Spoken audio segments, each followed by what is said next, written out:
Today we'll be using stoichiometry, which is the study of quantitative relationships or ratios between two or more substances undergoing a chemical or physical change. We will be showing these changes by making a box of brownies today and showing how proportions really do matter.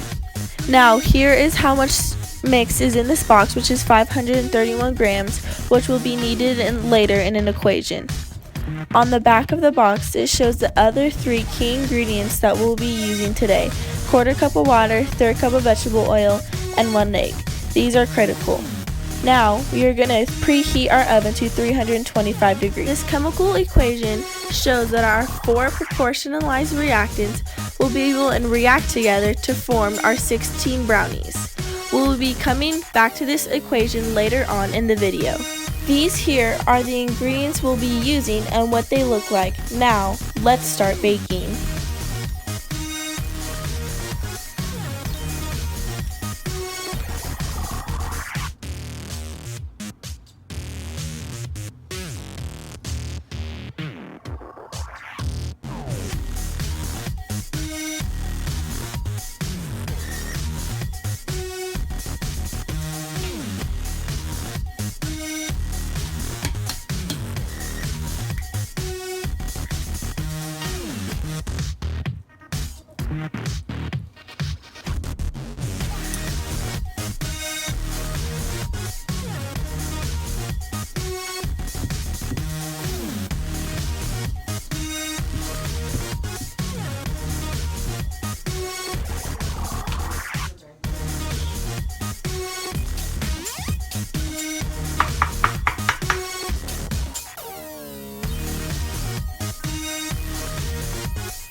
Now, back to our perfect proportional chemical equation.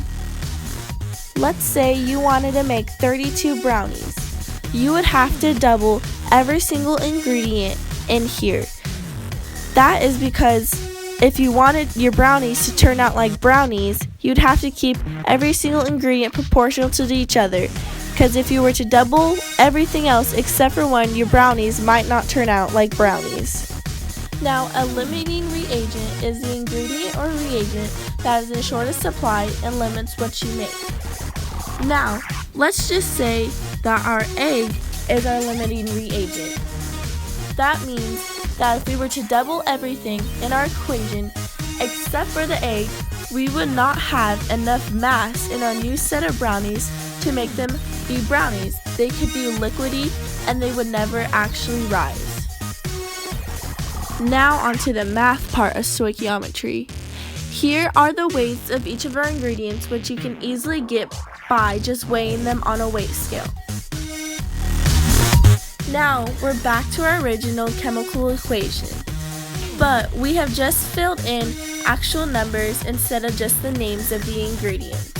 Here you see the mass of each of our ingredients in grams, and then they go into actual chemical equations. Our actual balanced chemical formula is C6H12O6, which is glucose, plus 6O2, which is oxygen.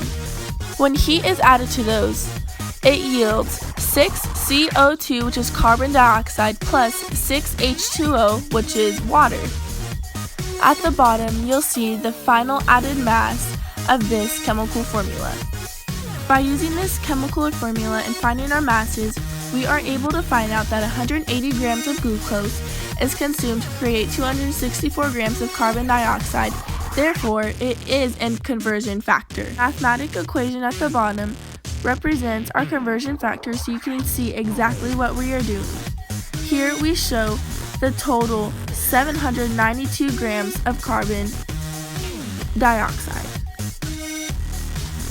Happy eating, everyone!